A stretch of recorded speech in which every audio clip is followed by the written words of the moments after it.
talk a little bit about what do you do? So basically, in this period, I am a registered dietitian and I do one-to-one online consultations. I'm also specialized in sports nutrition. I did a master there, and I also I'm studying Ayurveda in that period, which is like the traditional medicine, ancient medicine of India. I've been there for a couple of months. The past, actually, I came 2 weeks ago from India, and I've Yeah, I been see that studying there. you travel all the time, like India, Norway, like all around the world. Yes, I love to travel to new places so I can see their traditions, the way they eat, just to observe how these people live in these countries.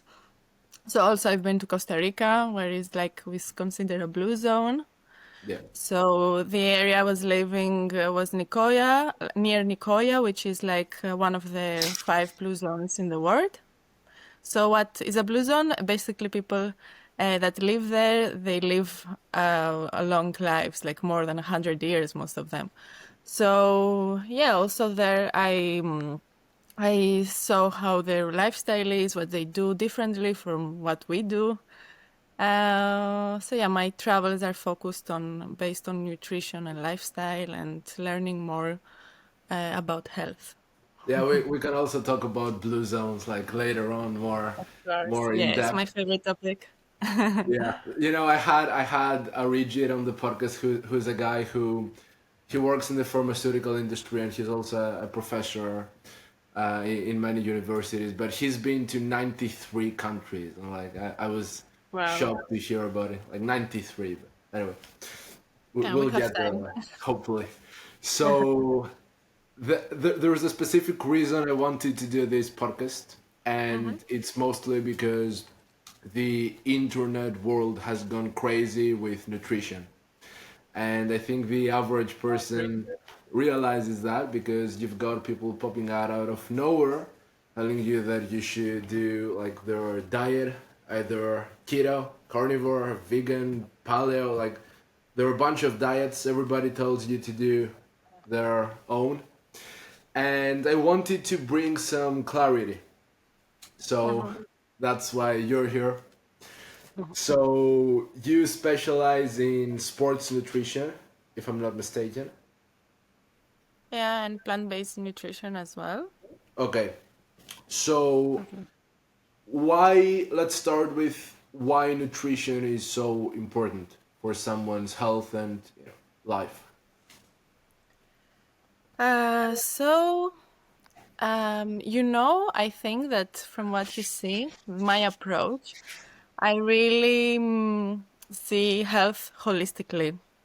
So what it means, of course, I focus a lot on nutrition because it's the first aspect we should focus. The physical body of what we put in the body actually affects everything, like how we feel, our thoughts, emotions, how we react.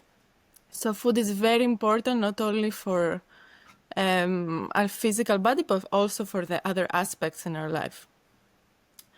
Nutrition, as I said, is very easy to start with. What you focus on, like what you eat, can be your medicine, right?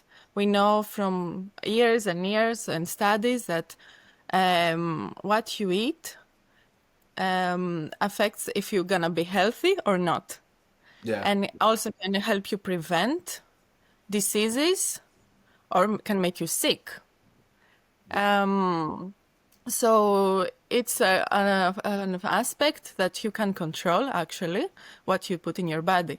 So it depends only on you and what you do and your lifestyle. So nutrition, as I say, is one part. There are also other aspects. Um, it's considered like in the physical body nutrition, then is the mental aspect, the social aspect, and the spiritual aspect. All of these have to be in balance. So you have true wellness, like in order for you to really be healthy.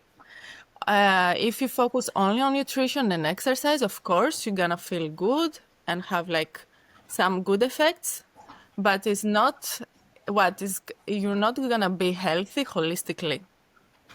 But the thing is that supermarkets and restaurants and everybody just makes it so hard by putting ultra processed stuff in every single thing you eat. So, like, I find myself, if I want to get something to eat from like after gym or taking a walk with a friend, and I go to a supermarket, I only find ultra processed like packaged sandwiches. Like I always find like cereals in everything, like, and not even Mm-hmm. the good kind. So it's super hard to actually find healthy food anymore without all the extras that are in, right? Of course, I totally Yeah. agree. It's very hard to find, and also when we find some good quality food, it's actually a lot of times very expensive, right? Yes. So a Yes. lot of people like say, "Oh, maybe I go for the other choice," because it's they don't focus so much. Like they, a lot of people they don't realize that what they put in their body actually affects them on a deeper level in the long term. So they say it's okay. I eat this and I eat Yeah. the next time something better. But all this accumulate in the long term, and we have really to be mindful and aware of what we put in our body, like in everyday basis. Yeah, it's super So important. Like diet, like sorry for the interruption, but diet is the only thing that is so easy to control that has such a high reward. Like it's the easiest thing to have control over. You mhm. just eat one thing over another, and it has like huge rewards. I have friends who are like very successful entrepreneurs and business owners, and they told me that if I start my day with a Red Bull and like a muffin or from Starbucks or some shit, then I get a crash later in the day. Like I don't have clarity, I make worse decisions, I find it tiring to manage my stuff. I've got friends who are traders and they are trading on a professional level. They tell me the same thing. Like if I start my day with sugar, like ultra processed stuff, like sandwiches, or I order something with my phone, I make worse decisions. I don't have patience. Like I might lose a trade because I didn't have enough patience or clarity and stuff. So it has huge effects, more than most people realize, I would say. Of course, it's what I told you in the beginning. It affects our emotions and our mindset, what how we think, how we feel. It affects everything. Basically, it's due to the gut-brain connection. So our microbiome plays an important and a crucial role. So everything you take, like if you eat sugar in the morning, that's what you feed your gut microbiomes, and this actually it's harmful from them. So that's what's happened actually behind your bad mood. This can also affect depression. Also comes from a gut that is not balanced. So now we actually know by science that when someone is depressed, the first thing that they need to take is probiotics, not medicine. So that's the first thing they have to take, so they can balance their gut, see how they react, if they feel better, because that plays a crucial role of how they feel. So Yeah, yeah, everything socially, starts from mentally, the and gut. it's only Yeah. now that Western medicine started to catch up with all that. Like there were ancient cultures that knew the gut, brain, and rest of organ connection like Hmm. way earlier. Even Hippocrates, who's the father of medicine, he has a quote where he says that all disease begins in the gut. And like keep in mind, this was thousands of years ago. Um, I also have another complaint to make that hopefully you also acknowledge. I see all the time, like watching YouTube or like a series, in the advertisements, I see Olympic athletes and other professional athletes sponsoring junk food. So either like Pizza Hut or doing sponsorships for like ultra processed products that you can find in the supermarket, like candy and stuff. And I get super annoyed with that because, and I'm telling you only because you have also specialized in sports nutrition, because that's not what you did to get there. Like that's not what you ate when you were training for the Olympics. That was not your diet. Like I'm almost 99% sure You had a nutritionist giving you enough vegetables, meat, eggs, fruit. You did not eat that to go where you are. But by sponsoring products like this, you are basically telling small children who want to be like you, like maybe you should eat this, even if it's unconsciously. So, like, do you agree with that? Of, of course, I agree that they had a nutritionist, a personal coach, someone that was telling them what to do, all of them, especially if there's like a athlete. And I don't think they would consume all these foods. Like actually, they like we don't recommend these foods for them, especially near competition or yeah after for recovery. So I think it's a lot of business Yeah. like situation in between is I feel, and it's also personal choice. Like someone wants to like promote all this stuff for what? What is the purpose behind of this? You know what is he's thinking? Why he wants to promote all of this to the little children? Why? To say like a lot of people maybe they admire them because they are very good athletes, and then maybe they follow this diet because they think that what he might eat. But this is for me, it's not a good approach. I will never like recommend these foods for someone. Maybe okay for sometimes you can have these foods, but not on a frequent basis. Yeah. It's not you don't need to restrict yourself from like trying or having some in a few times a month, but for sure are not nourishing foods that don't nourish your body, your cells, your organs. Actually, they cause more inflammation to your body, which is the main cause from chronic diseases nowadays. Yeah. So we can agree that ultra processed food, especially if it's super high in sugar, is not good for you. Of But course, it's beyond like the that, main cause yeah, of tell me. inflammation. Yeah. Oh yeah, inflammation. Yeah, yeah. So Yes. like that's also something I want to clarify for people. So when they Yeah. hear inflammation, like many friends have told me that you mention inflammation all the time. Like what exactly is inflammation? So like, do you want to attempt to answer like what do we mean by inflammation? Because you can also have good inflammation, right? Like if you go to the gym and you work out, then you also create inflammation to trigger specific receptors to build more muscle. So what is the deal with inflammation?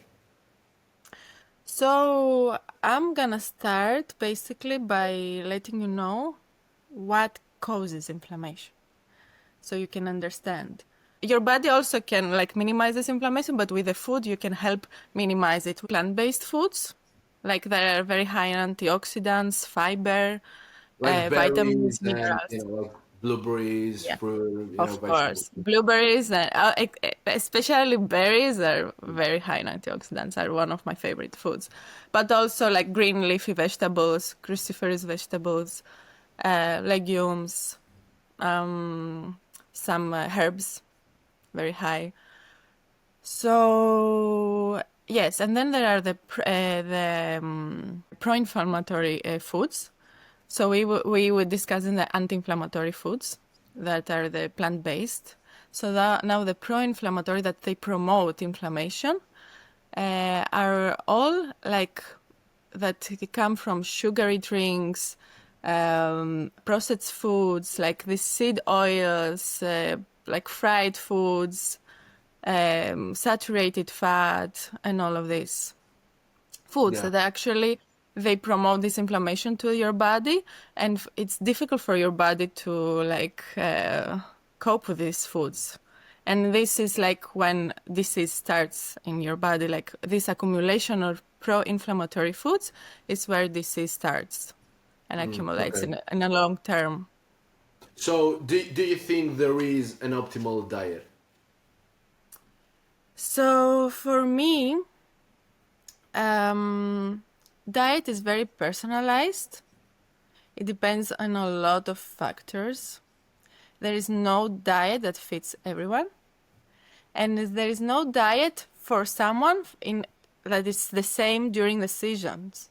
Like a diet should change every season. It depends on your age, your physical activity, how you feel, your hormones, what day of the month it is, you know. So it basically changes a lot during the year. So what is important is understand some main principles of diet, and of course be like, of course you can go to a specialist and he can help you to understand how you should eat some the basic principles, but of course it's the most important is to understand your body, how you feel. Do you feel energized Yes. after eating this diet? How is your sleep? How is your evacuations? How is your mood? You know, all of these are factors that tell you if this is an optimal diet for you, and if you should change something or you should like make, yeah, you know. Yeah, I Uh, absolutely love this. It's also my answer every time somebody asks me. I always yeah, give the same answer. Like, because people will generalize anything to get views on social media. For of example, course. they might say, all sugar is terrible, or like all sugar is good if it's in within a limit. Like, I'm sure that a marathon professional marathon runner will not handle metabolically sugar the same way a small kid with diabetes will, right? Of So course, you won't give the same diet to both of them. So there are individual differences, and I definitely of course. think you have to adjust. Let's talk about some of the most popular diets. Hmm. So keto diet has received a lot of popularity lately.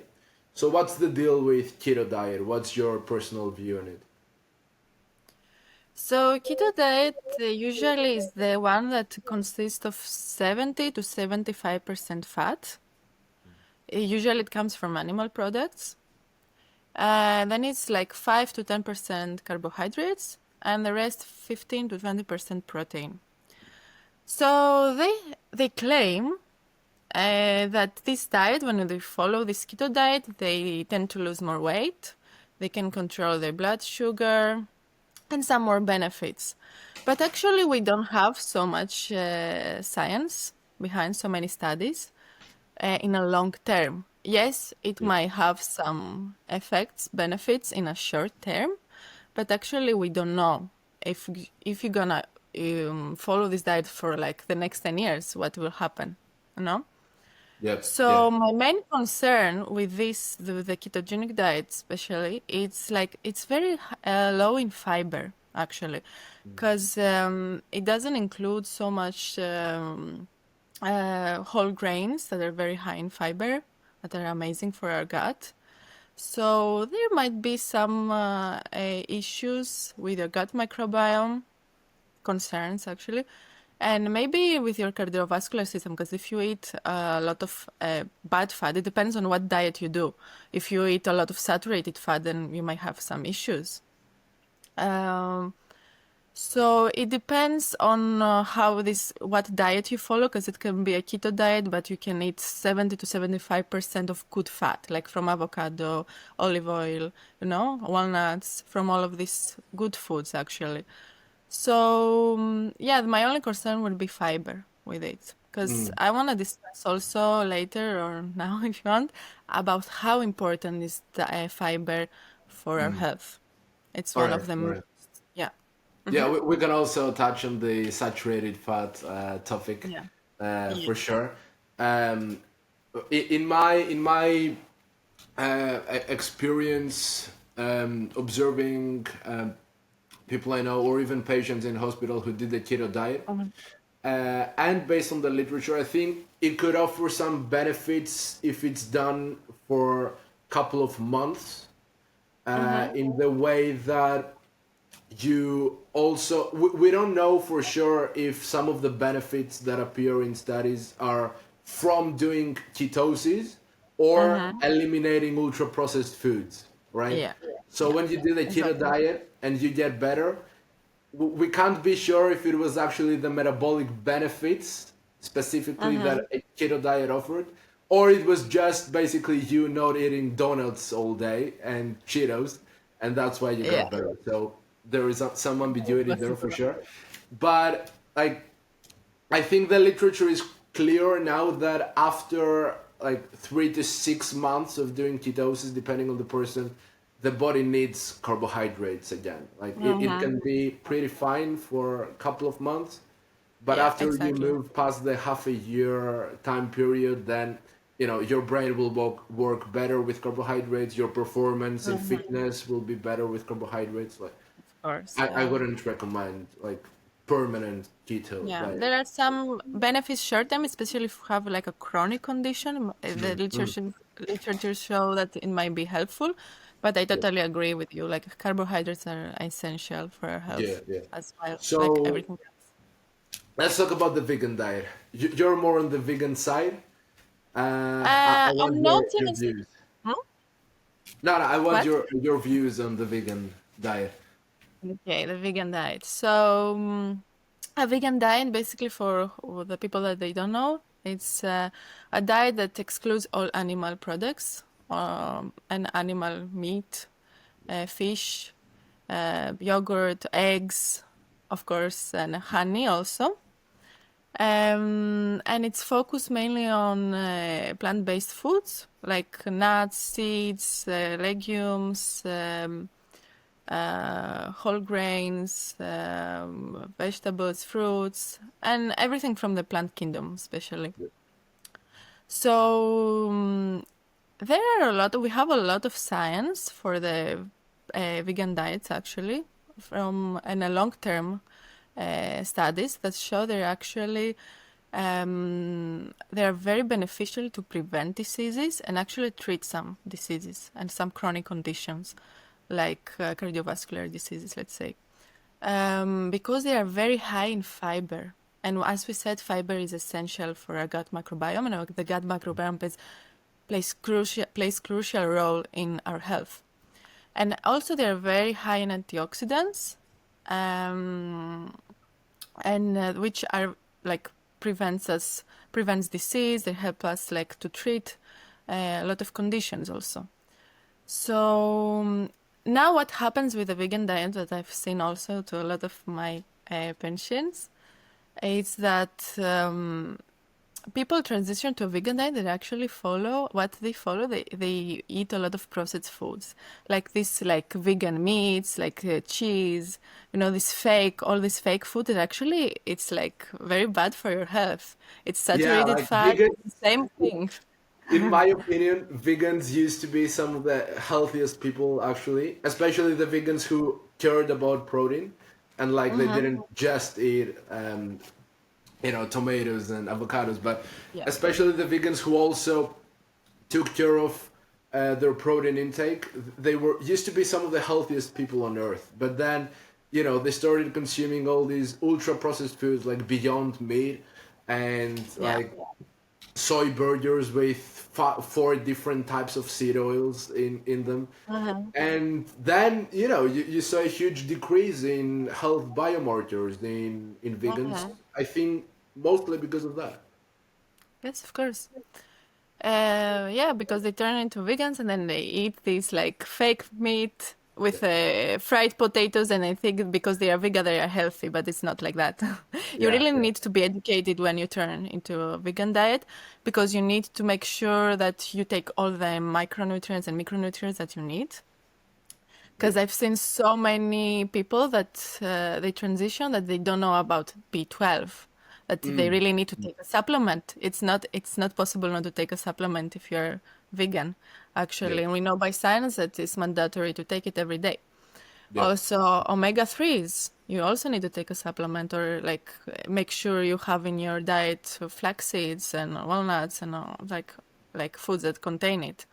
yeah, You yeah. also need to be conscious about calcium that Mm, you incorporate in your diet every day, yeah, foods high in calcium, like green leafy vegetables. So you really need to be cautious and to really plan your meals and know, have a knowledge behind. Because if you transition to vegan diet and you don't know what to do and what to eat, then you will have all these deficiencies that are very common, and you're gonna suffer and feel not energized, and it's not gonna be good for you actually. yeah, yeah, yeah, It's gonna yeah. have the adverse effects. Yeah. So you really need Now, to be, yeah. Now that you mentioned leafy greens, I have another follow-up question. Yeah. Plant toxins.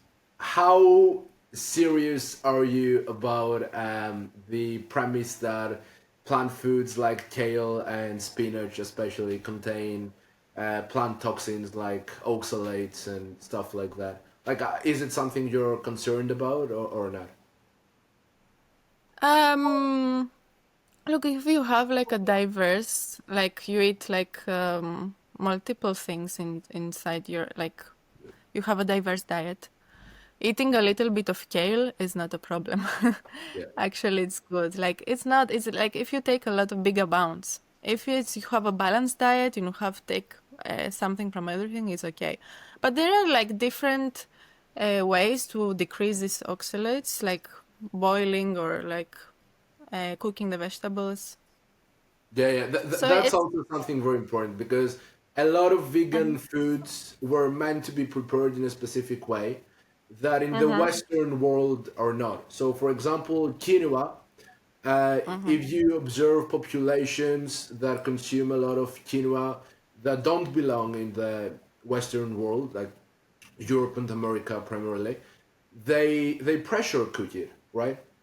Mhm. In the Western world, we don't do that. Like if you go to a restaurant, they will just cook quinoa for a couple of minutes, or Yeah. like Exactly.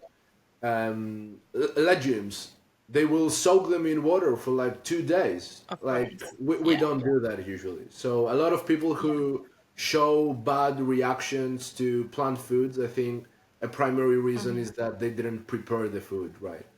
Yeah. Like Yeah, cooking preparation is very important. Like yeah, especially like you said in legumes, soaking them overnight like reduce a lot of the percentage yeah, of these toxins. yeah, Also yeah, nuts. If you soak your nuts, you always have to soak. Like what I said to my clients, always soak them before, and then consume them soaked the day after. yeah. No, that's It's very super important. important. And then also like as you very well said, metabolic responses differ. Like as you said at the beginning, not all people metabolize everything the same way. Like Mhm. I've got a friend who's a vegan, and Uh-huh. she's also an athlete, right? So it's Uh-huh. a controversial area for social media. An athlete who's vegan. Yeah. Personally, I like eating animal foods, but I see her like thriving in terms of energy, in terms of sleep. So especially as somebody who's in and out of hospitals all the time, like I also see and observe patients and their programs and stuff. So if I see a patient who says that they're on the vegan diet and they're thriving and their sleep is perfect, their energy is perfect, their fitness performance is perfect, like I can't really tell them that what you're doing is wrong, right? Like I Uh-huh. can't just tell them, you shouldn't be on the vegan diet or on the like whatever diet, even if it's keto or carnivore or whatever. If they feel Uh-huh. great and their Yeah. biomarkers are on point, then Uh-huh. maybe they metabolize this specific diet in Yes, a of course. very good way. I think Because so. as you said, like, yeah, it's different. Like, I maybe thrive on a vegan diet. You maybe thrive on a diet that is low in carbs. Someone else, like, a diet that contains, like, a Mediterranean diet. Like, everyone is very Yeah, different. It also depends on the seasons, your age, your physical activity. That's why it should be personalized. But yeah, as you say, if the biomarkers are good and how you feel is another indicator, very important. These two indicators if are good, then just go for it, you know? yeah, Yeah, yeah, continue yeah, what you are doing. yeah. So, what about the carnivore diet finally, which is the last one I want to ask you about, and it's also I think the most controversial one. So, what's your take? So carnivore, a carnivore diet is a diet that includes only animal products. And I've saw that some people also include some fruits, right? And some honey and raw milk. Yeah, that would be like animal based. Yeah, Yeah. yeah. But also they include some fruits, some of them. Mm, mm. Um, so actually, what we've seen, and they claim also people that they have seen like short-term an inflammation relief Like some of them claim, like if you have like let's say like a chronic inflammation in your gut, like IBS, they claim that the inflammation is relieved because of this diet, and it actually makes sense because they don't consume these fibers that the food has that maybe can irritate the gut. I just want to add a parenthesis, if I may. I used to suffer with IBS for 2 years, and I'm talking about very, very bad IBS, like pains that lasted for 3 hours and felt like giving birth. And Yeah. I I actually cut down on fiber, and it did help somewhat, not completely, but it did help a lot. And then Yeah, it was primarily caused by psychosomatic reasons. So when I stopped having IBS, then I was able to eat fiber again just fine, and be yeah, perfectly well. So just yeah. adding the anecdotal Uh-huh. experience. No. It makes total sense because one of the major factors of IBS is stress and like mental and like emotional Yeah, stuff. yeah, Yeah, so that's the trigger of IBS. But yeah, yeah, people that they cut on fiber, they see improvement, but it's like short-term improvement because fiber, as we said, is so important for our health. If you cut it completely, then you don't take the most anti-inflammatory food in the planet. So fiber, yeah. it's amazing for our health and gut microbiome. So yeah, you maybe see some benefits, but what I'm gonna ask for the ones that follow a carnivore diet, can you do this long term? For how many years you can follow Mm, this diet? Like, it's not so sustainable for me nowadays. yeah, Like, how you can like continue doing it yeah, yeah. um, It's for a difficult, long and term? then yeah, it makes personal life very difficult as well because sometimes you're just not able to have like just meat if you go out with friends or you're invited to a dinner and stuff. It makes personal life difficult, and then also I think it's the same thing with ketosis. When you're on a proper carnivore diet and you just eat Mhm. like meat and fish, um, then you're basically in ketosis. So you Mhm. don't take in any carbohydrates or sugars, and it's the same thing we talked about. After a specific point, like we see in the literature that from the literature I'm aware of, at least, I've read as Mhm. much as possible. We see that the body after a point needs carbs again, so Of you course. run into the same issue. Yeah. Yeah, And also you crave them like you it's so restricted this diet that you really can like traumatize you sometime. Like you are not allowed to eat anything. yeah, You maybe yeah, crave some like a cookie sometime and you cannot eat, yeah, you know? yeah, yeah, yeah. So my main concern with this diet is like it's very low in fiber and it can this have like adverse effects on your gut microbiome. Yeah, and you cannot sustain it in a long term. Okay, Yeah. okay. So Mhm. about the fiber, I've seen a theory which, because meat contains some of the precursors to some of the stuff we produce when we eat fiber, Mhm. that maybe you can save some of the damage that way. But I think that eating fiber in its original form, like It's cellulose, very creating different. the cell walls of plants, like is superior. Mhm. At least I think so. But let's move to an even more controversial topic, which is seed oils. So, what the fuck is the deal with seed oils? So seed oils, like sunflower oil, the thing is the way they are cooked and prepared and you eat them, you know, because they are heated in very high temperatures. They're like you eat food that is fried in this oil there, so it's saturated fat. It turns into saturated fat, which, as we said, saturated fat it promotes inflammation into your body, so it increases your risk of inflammation, and inflammation increases the risk of chronic diseases in a long term. So what happens with this is that these seed oils are very high in omega 6 fatty acids, which is okay to consume, but we want to have a balance with the omega-3 fatty acids in our bodies. So there must be an ideal ratio, which is 1:1. The highest ratio can be 4:1, like 4 omega-6 to 1 omega-3, which is like actually high. We don't want to be more than this 4:1 ratio, because otherwise this will increase our inflammation risk. So what we want to do is balance the omega-6 and omega-3. Like maybe if you consume some of this sunflower oil, let's say by mistake in a sandwich, make sure you consume enough omega-3 during your day. Because nowadays, like our Western diets, there's actually this ratio is 20%, like 20:1. Like it's Yeah, very high. or even 25:1 sometimes. Like, Yeah, it's yeah. extremely high. Like, so yeah, what I will say with the seed oils, they are everywhere. As you say in the beginning, you can find them everywhere. They use them everywhere. So if you, first of all, don't have them in your house, you use avocado oil, olive oil, like use this kind of oils. Yes.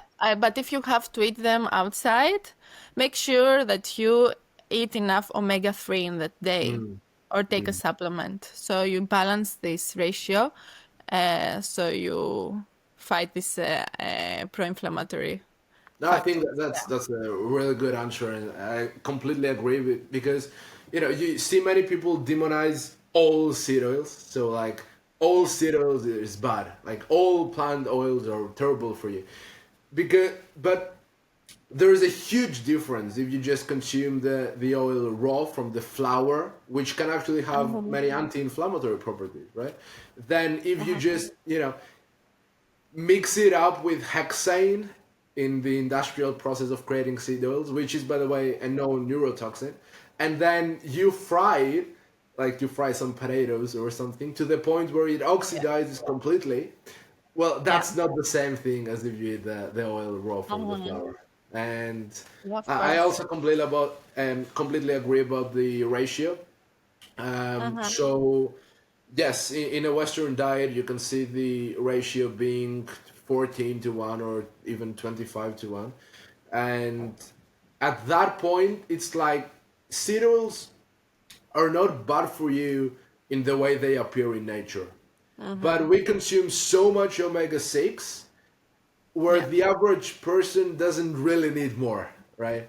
No. So it's not inherently bad, but it's not this much a problem of um, eating so much omega 6 sometimes as it is not eating enough omega 3.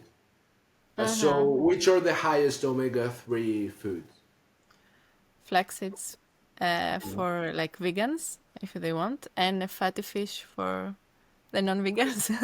So These like are the two sardines. highest. Yeah, sardines. Okay. Yeah, Okay. walnuts also, hemp Okay. seeds. Yeah.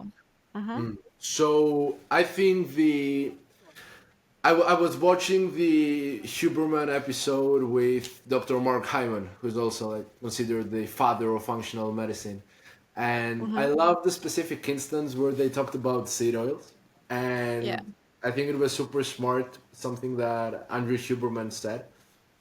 He basically said we have this big thing which is very controversial, like cereals. Like you see them everywhere. Cereals are good, cereals are bad for you. Like you see a study showing that cereals are good, you see a study showing cereals are bad. Like the literature is very, polarized at that point. But Mm-hmm. Huberman said something super smart that I think everybody should do more of. He says we have this oil which we don't know for sure if it's good or bad. But we have other oils like olive oil where we know for a fact that they are good. Yeah. So if I have the choice to consume olive oil, something which is known to be good, or a seed oil which may or may not be good, then why not Mm-hmm. just choose olive oil? Like, Of course. Yeah. yeah, yeah, and But olive also oil, I we think, like yeah, tell like you should consume it in his raw form. Don't put it. yes, Don't cook yes, it. Yeah. yes, That's the most important. But yeah. olive oil is like the gold. It's like gold for our health. Yeah, yeah, yeah. If you're gonna cook it, like personally, I use coconut oil sometimes, Yeah, which it's have better the for high entire. temperatures. Yeah, yeah. Mm-hmm. So moving on from that, I wanted to talk about the studies that come up.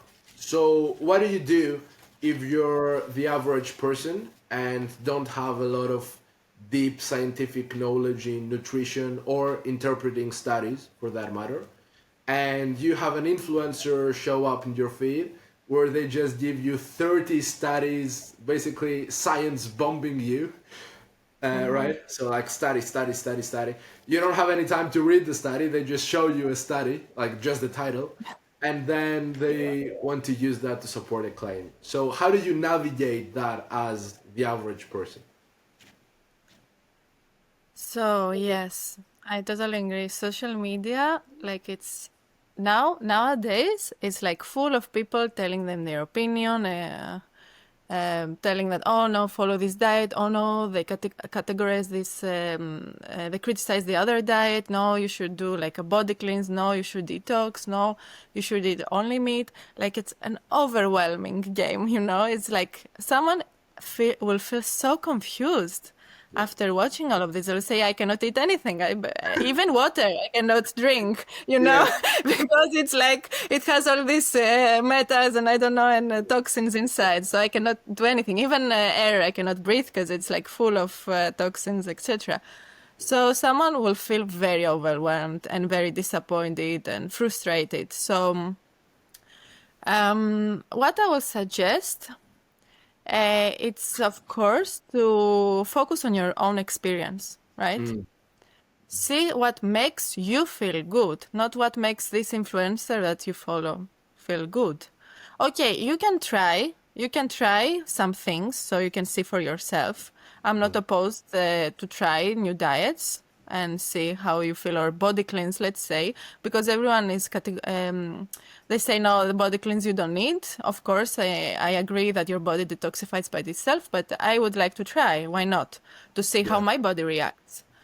Um, so yeah, Yeah, like focus on your that, own. like sorry for the interruption, but that thing with the detox thing, like if you do that, you're gonna do a detox.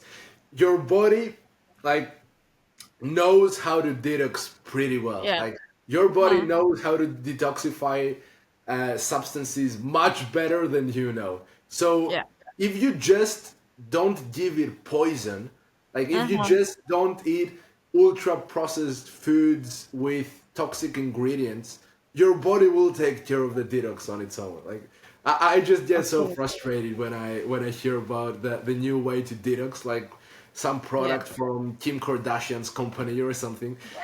It's all like bullshit Yeah. just for people to know. Yeah, Yeah, of course, your body know exactly what to do. You can help it with yeah, what you said, to eat clean food, but it will do it anyway. It yeah, doesn't need your help. yeah, It's yeah, like yeah, it's a process that is happen naturally without yeah, you. So yeah, what I will say, it's if we come back to the topic, that focus on your own experience, pay attention to your energy, your digestion, how you feel like after you eat some certain foods. Do you feel bloated? Do you feel like belly pain? How is your mood? How is your skin actually? Because the skin mm, is a big indicator yeah, of if you have like a lot of pimples, that there is something happening, something your body cannot digest properly, yeah, yeah, yeah, or is irritating you. How is your sleep? Can you sleep? Is your sleep deep? yeah. How you feel after you wake up? Are you in a good mood, energized? All these are very important indicators. Definitely, definitely. Um, so yeah, so this like helps you understand if what the diet that you follow is actually good or bad for you, or it's like, Mm, not say bad, but it's like you should like change it or do some yes, yes. improvements. Yes, So and focus that's on your also own. another problem of social media, right? Because if you're a carnivore influencer or a vegan influencer, and you have basically created your entire brand upon that fact, then if at some point that you see that it doesn't work for you anymore, many people don't acknowledge that and continue to promote it because they have created Yeah, this brand and this audience, and they don't want to come out and exactly. say, well, it used to work for me but it doesn't work anymore. And Yeah. Paul Saladino, actually, who had his username on Instagram called like Carnivore MD. Like it was so huge, such a huge part of his brand, where his Instagram was called Carnivore MD. And at some point, after about 2 years of doing carnivore, I think, his health started to become worse and worse. And then he introduced a lot of fruit into his diet, a lot of fruit and some honey, like organic raw honey. And then his health like immediately transformed again, and he became a new person. Yeah. He received so much hate from the carnivore community, which is unbelievable. Like we're at a point Yeah. where we shame people from observing their health state and adjusting. Like I totally science agree. doesn't work that way. Yeah, yeah, Yeah, actually, it becomes like an obsession over time, right? yeah, Because these people are so fanatic with this diet.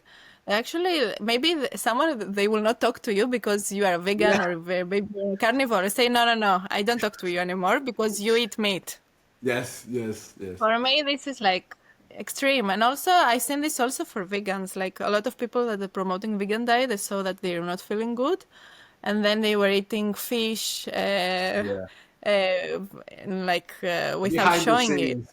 Yeah, behind the scenes. And then, yeah, but you know, you should communicate this and tell, like, yes, of course, you have a huge audience, but you need to be real and tell people how this diet made you feel because you are responsible for all these people. And I think all these people like follow you and they copy what you say. It's Yes. not what they feel. You know, they maybe will say, oh, I feel more energized because you said you feel more energized from this diet. Yeah, yeah, That's yeah. how I feel. So Yeah. the next controversial topics. I've only gathered controversial topics for today's episode. It's Yeah. the Sicko model: calories in, calories out. Yeah. What happens with calories? What's the deal with calories? Just a clarification before I give you the mic. Uh, you've got people on one side saying that calories is, something completely stupid and it doesn't even exist. No, like these people obviously don't have any scientific education. Like calories is a method of measurement of energy in physics, right? So calories is nothing more than this thing contains this much energy if it was to be released. Yeah. So, like, calories exist. Yes. So, beyond that, I also think that people who only say, calories is the only thing that matter for health or for weight loss, they also, like, see half the story, I think. So, what's the deal with calories? Like, tell us. So basically, the deal, like, what is calories? So when you eat more calories than you burn, you gain weight. When you eat fewer calories, you will lose weight. So that's the model, let's say, what we know. But this actually doesn't work like this all the time because not all calories are the same. So if you eat 100 calories, let's say from sugar, plain sugar, and in comparison with 100 calories from broccoli, that's completely different because 100 calories from sugars are empty, that doesn't provide you any nutrients, while 100 calories from broccoli provides you vitamins, antioxidants, fiber, a lot of compounds that are very good for your health. So it's completely different, you see? Like it doesn't have any, it's not the same. So I also, like you mentioned, that a lot of people they focus on losing weight. They focus on like minimizing the calories, and they don't focus so much on the quality of the food. So maybe they will eat like cookies and this until they reach the 2,000 calories, and they say, "Oh, now I'm good. I will lose the weight because I should eat more than 2,000 calories to gain weight. So I'm good now." But 100%. that's not, huh? 100%, 100%. Yeah. There was also a video from Sam Sulek, who's a bodybuilder, and he came Uh-huh. out and said that, if you eat 1,000 calories from donuts, Uh-huh. you will lose weight. Like, Yeah. sure, sure, you will lose weight, but you're also not eating any protein. If you don't Yeah. eat protein, you will lose all your muscles. Yeah. Your muscles is the Exactly. tissue actually that contains the most mitochondria as well. Mitochondria Mm-hmm. is what does the energy fuel like burning process, to put it very simply. It happens in a Mm-hmm. very complex way, like with the electron transport chain and stuff, but your mitochondria is what gives you energy. It's what Exactly. uses the glucose that you eat to give you ATP energy. So Mm-hmm. you will lose all your mitochondria, which are contained in the muscle tissue when you lose muscle. And then what exactly are you eating to support your mitochondria? Like the sugar from donuts? Like you will just get a metabolic disease after a specific point, and Mm-hmm. then you will be Exactly. gaining weight even at 1,000 calories per day. Yeah. So yeah, That's actually a very hard topic to explain also to the people that I say, to make them understand. But it's not so much about the calories; it's the quality of the calories, what you eat, yes, that matters. yes.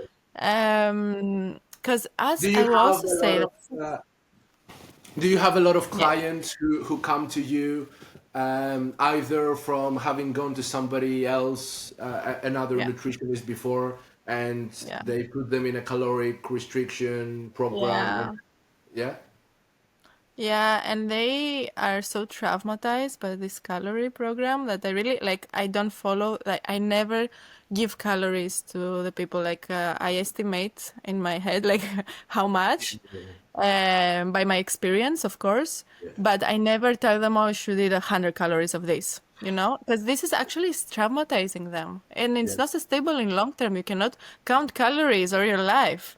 yeah, That's yeah. that's it's not possible. So Well, the first thing I do yeah. Tell me. Yeah. is teach them how to eat quality food, have diversity, and I love to say count colors, not calories. That's my motto. That's great. you That's know. great. Well, it's Yeah. also difficult to, count the calories because Yeah. somebody will say all you need to lose weight is to eat 200 calories fewer per day. Okay, well, let's get some facts straight. First of all the food companies are allowed a Uh-huh. 10 to 20% margin of error in um, the caloric, let's say, number of a food. Uh-huh. So if you get a chocolate, let's say from the supermarket, then this chocolate that says 100 calories, well, it might actually be 80 or it might be 120. So you would never know. Exactly. And No. if you apply that to 1,000 calories now, well, then you could have a 300 margin of error. So how exactly do you calculate calories that accurately? And then how do you count how many calories you burn? That's my biggest problem. Like smartwatches, they had done a study. I don't remember from which university. I think maybe it was Stanford, and they saw that some of the most popular smartwatches that are used as fitness trackers had Mm-hmm. even 93% margin of error in counting how many calories you burn. So, Exactly. That's my uh, point. yeah. And then, every time I also have this conversation with an average gym bro, let's say, um, or a nutritionist for that matter, who is like very, very invested into the calories in, calories out model, then I talk Mm-hmm. about uranium, right? So uranium has 20 billion calories per gram. So Mm-hmm. if you eat uranium, however, you will obviously not gain 20 billion calories of fat, right? Uh-huh. So the response is always like, yes, because you cannot absorb uranium. Okay, so now we're talking about absorption, not calories. So other factors matter too. Eh, So here I want to add because you said about absorption. So do you know why vegans, like when you turn into a vegan diet, why you need more calories? Because the foods are very high in fiber, and fiber is not absorbed. you don't you have sure you when the food is very high in fiber, you absorb fewer calories. So let's say if you eat like 80 like 100 calories from almonds, you will absorb 25% fewer calories Yes. because of the its high fiber content. So how can you actually measure this? You cannot. Yeah, yeah. Yeah. And also another example. So we have uranium, we have the fiber thing, is zeranol. Mm-hmm. So I don't know if you know what zeranol is, but it's um, non-steroidal estrogenic compound that they give to cows and livestock to make them gain weight at a Yeah, yeah, 30% calorie deficit. yeah. So the cows literally gain weight being at a 30% calorie deficit. Yeah. And if you actually have like some foundational knowledge about metabolism, that makes sense to you. But if you Mm-hmm. only apply the calories in, calories out model as a scientist or an athlete or whatever, then this doesn't make any sense to you because you won't be able to understand what is happening. But the truth is that metabolically speaking, like your organism is much more clever than you think it is. Like it knows how to allocate calories, and it can also know how to adjust, right? So if you eat 1,000 calories per day, then your metabolism will adjust and it will say, okay, well, that's what I have to work with, 1,000 calories per day. I'm gonna adjust all my processes to work within that 1,000 calorie range. Mm-hmm. And then you get Mm-hmm. stuck in a caloric prison. Like, correct me if I'm Yeah. mistaken. Like, you see patients Yeah. all the Yeah. time, but then you Exactly. get stuck in a caloric prison. And as soon as you eat more than 1,000 calories per day, then you just save Mm-hmm. everything as fat because your body's in survival mode and it says, Mm-hmm. "Oh my God, I have enough food for the first time. I might as well save it all in case I, don't have it again in the future." So Exactly. So that's yeah, why quality is so important. Like yeah. it's something else if you have a diet full of antioxidants, phytonutrients, and another diet like ultra processed foods, because you need all this for your body to function properly. So this will not happen after. Yeah, yeah, yeah. Yes. And I love this quote from Nick Norwitz, who's a metabolic scientist, and he just graduated from medical school as well. I wrote it down. So he says, "Calories in, calories out is technically accurate and practically useless. It's not a Yeah. model of obesity, biologically speaking. It Hmm. describes what happened when there's been weight change post talk. So like Hmm. there had to be a caloric difference to lose or gain weight, but it basically describes it after you gained or Hmm. lost weight. So again, it's good in theory, but practically, like, it won't take you very far. But everybody's obsessed with calories for some reason, like even athletes, Yeah. especially, and non-athletes, and Yeah, this can lead yeah, actually to burnout. yeah, Yeah, yeah, from yeah. this. So I Yeah. would suggest, yeah, people just focus on the quality, prioritize like whole foods, natural foods, like fiber, protein-rich foods, like high quality, and support their metabolism also by sleep, movement, control their stress. All these factors also play a major role. So it's Yeah, your yeah, whole lifestyle you should yeah, focus on, not just the yeah. calories. So we talked a little bit about how to survive in a world of complete polarization. Yes. Um, so, what do you think are the greatest ways to judge a study? So let's say a study comes out showing a specific, finding. Mm-hmm. Um, that could be on either side of the story, like vegan people who practice the vegan diet experience worse health outcomes, or you could have like you talked about saturated fat, like saturated fat causes this much cardiovascular disease or mortality outcomes and stuff. Mm-hmm. So if a study comes out, what's the best way to judge it, and to know if you can trust it and how much of the findings you can apply? So the first thing you should look is who sponsored it. Yeah. Yes, that's always a thing. Then the next thing on how many people it's done. If you are a woman, it was done in woman also, because it's very different, men from women. So the population, how long it was they studied it, what were the measurements, what was their lifestyle. So see it holistically, not just, oh, they had more spinach in their diet and they showed this is, but what they did the rest of their diet, what they did the rest of their day. So for me, that's like the more parameters, the more the findings, like the more they look into their lifestyle, that's the best studies for me. Because, okay, you can say, like they say that if you add more beans, like a spoon of beans, in, let's say, into your diet every day, your life will prolong to 5 to 6 years, let's say. But it's also what else do you eat in that day? It's not only the beans. Yeah, yeah, yeah, yeah, Yeah. yeah. So yeah, look at it holistically. Yeah, yeah. Also check like what the rest of the literature says. So, for Yes, of example, course. there Of was a course. study that came out a couple of months ago that showed creatine doesn't have the benefits we thought it does. So there was a Uh-huh. study that came out that said basically that creatine is not Uh-huh. as good as we thought.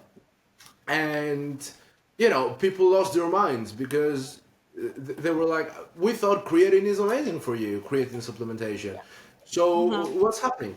Well, just because one study shows something, it doesn't mean that it's accurate if you have 200 studies showing the opposite. Yeah, People have to exactly. realize that when you conduct a study, there are a lot of factors that play a role. Like there could be something that comes up in the statistics of the Uh-huh. data. There could be Yeah. something like the metabolic state of the patients being different. Like you have Uh-huh. so many factors to adjust for that it's impossible to control all of them in all of the studies. So Yeah. for sure, I would say check what the rest of the literature says. Don't Uh-huh. hyper focus on one study, and don't use that one study as definitive proof as well. Yeah. Yeah, Yeah, yeah, exactly. and then check what higher validity studies show as well. Like if you have an Uh-huh. epidemiological study, it will obviously be much different from a correlational study. Yeah, yeah. So like they're not all the same. Of course. And check what participants were actually eating. Like Yeah. Their a whole friend day. of yeah, a friend of mine sent me a study that said it was basically a study kind of demonizing meat, Uh-huh. and she told me just because you eat a lot of meat and stuff, look at that study, and then I actually looked at the study, and it was basically the participants who ate meat. It didn't control at all of where that meat was coming from. So Uh-huh. it had ultra processed meat, Yeah. like deli meat, like sausages and stuff, in the Oh same no. category as the grass fed organic steaks. So, Uh-huh. how much can you actually trust that the findings are going to apply to you? Uh-huh. Yeah. Yes, exactly. So, So you have to look yeah. at their lifestyle holistically. Yeah, yeah.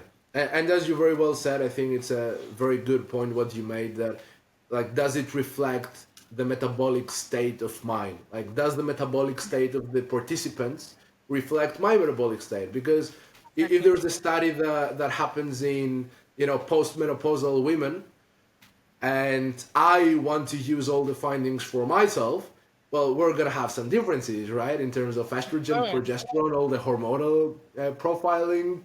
Like we're gonna have metabolic differences. Like yeah. yeah, yeah, And exactly, like I want to say an example, like they in studies that they tell us like how much we should sleep, like 7 to 9 hours.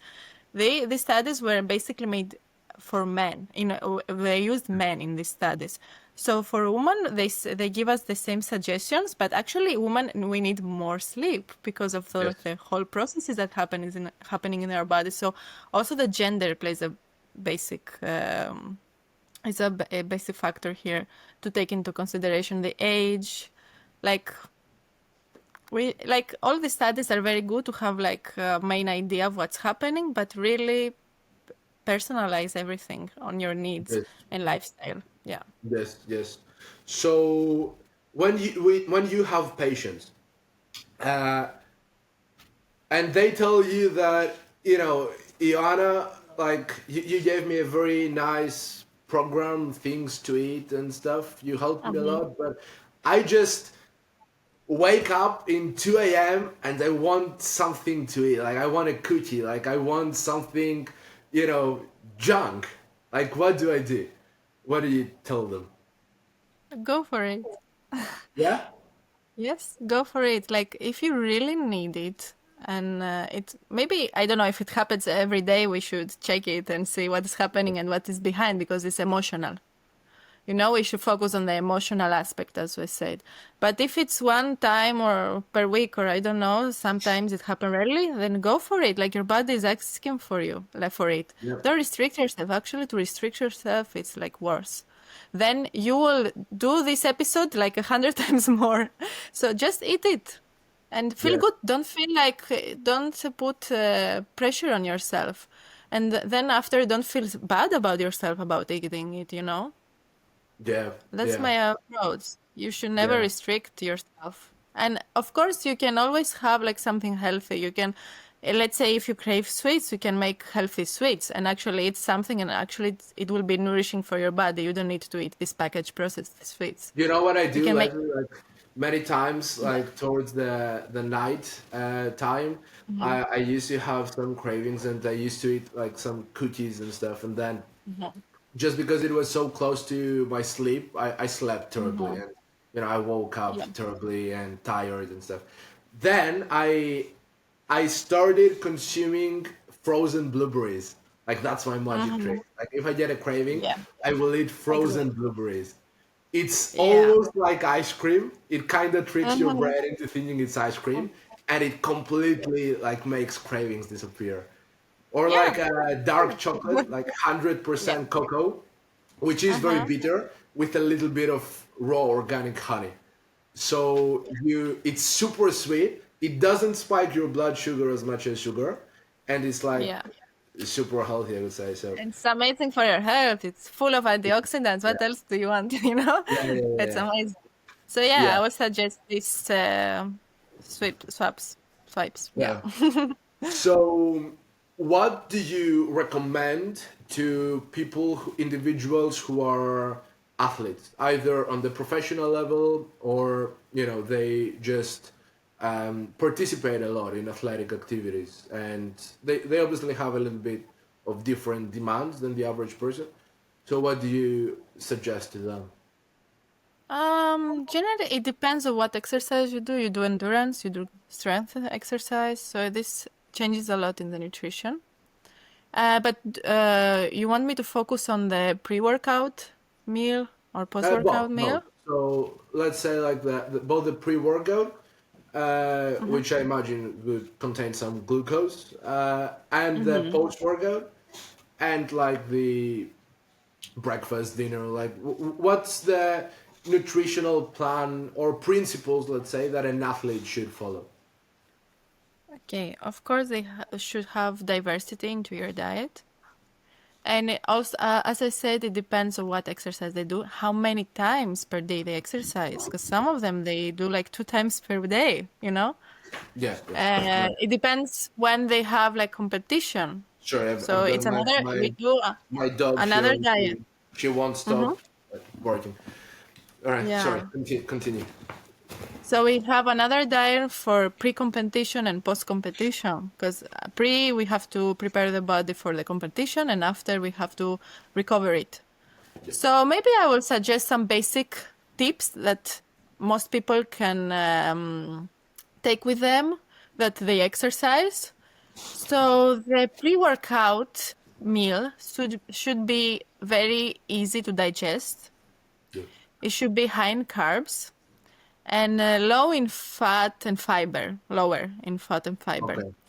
So you should eat it around 2 to 4 hours before your workout. And a nice example could be like a sweet potato with hummus and some rucola or like beetroot. That's very good. Like foods high in nitrates like beetroot, spinach, and rocket improves endurance, especially in athletes. So there are a lot of like tricks like that you can do to improve your performance with your pre-workout meal. Then after your meal, you should, before your workout or exercise, you should have a little snack. 15 to 30 minutes before. It should be like also high in carbs, like a banana, dates, toast with peanut butter, Yep. or a bar, like good quality whole food bar. This help raise your blood glucose levels and sustain energy during exercise.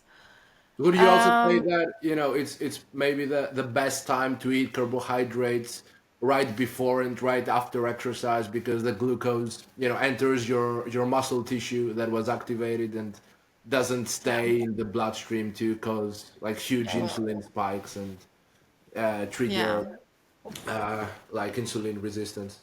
So is that the best time to eat carbs, like right yeah. after you have participated in exercise? Yeah, of course. Right after, it's important to refuel depleted energy stores. So you like refuel these stores in your body. It's crucial. So actually, like we said before with the carnivore diet and all this diet, we see now that how important carbohydrates are to Yeah. support everything, also the pre-workout and the post-workout. You really need them actually to perform good. I don't know how these athletes perform without carbohydrates, you know? It's like Yeah. long term, which should be very difficult. So Yeah. Sure. after the post-workout, we need recovers we need foods to support the recovery, to replenish the glycogen stores, to repair our muscles. So carbohydrates, as we said, protein. We need to support the muscle repair and growth of the muscles. We need fluids and electrolytes to rehydrate. Yeah, if you did a lot of time of exercise, and it's crucial, especially endurance athletes. So your post-workout meal should be. You should eat it within 30 to 60 minutes post-exercise. It's very good to eat quickly after your exercise. Don't leave like don't leave it after 1 hour, 2 hours to eat. Yeah, because your So body has been in like stressful conditions, right? So yeah, that's not bad like on its own because there is good stress and bad stress. Like exercise is good stress, but it's still like a certain amount of stress that your body had to like handle. So mhm. yeah, Yeah, exactly. yeah, So a good example will be grilled chicken with quinoa, vegetables in the oven. It's a good post-workout meal. yeah, Or it can, if you don't have time, you can have a smoothie with banana, berries, and add yeah, protein powder. It's also a nice yeah, option. yeah. Okay. It's Uh, basically. Lastly, I want to ask you about the saturated fat and cholesterol. So, what's your take on that? And after you told me, I'll also tell you like what are my uh, thoughts on it. So, go ahead and tell me. Okay, so as we said, there are some foods that are criticized a lot that are high in cholesterol, like Mm. eggs, you know? Yep. Actually, eggs are like a powerhouse. Like they have so many nutrients for Yep. everything in your body. Like you eat an egg and you take protein, micronutrients, like macronutrients and micronutrients. Yeah, you take all of the vitamins that you need, so many things. But they are criticized for the high cholesterol level, which is actually not so true. Yes. Yes. For eggs, They especially, need, like it was a yeah, big hoax in the '90s, but like yeah. most like science people actually know nowadays that eggs are fine for you. Like with meat, it's more controversial. Like especially red Uh-huh. meat, like you have two sides of the story. But like eggs, like if somebody still thinks that eggs are gonna cause cardiovascular disease, like I think it's not true. Yes, of course, it like to cause a disease, you have to focus also what are you doing the rest of the day, not just one food, you know? What are you doing? How are you eating the rest of your meals? It's not that only eggs that cause you this chronic disease. It's Yes, accumulation of a lot of things. yes, yes, And of course, like I will cover something else later that many people may have the best diet, the most organic diet, the high quality, and maybe they get sick. What is happening there, you know? It's as I told you, also the mental, like the mental aspect, the emotional aspect. It's not only this like egg that will make you sick.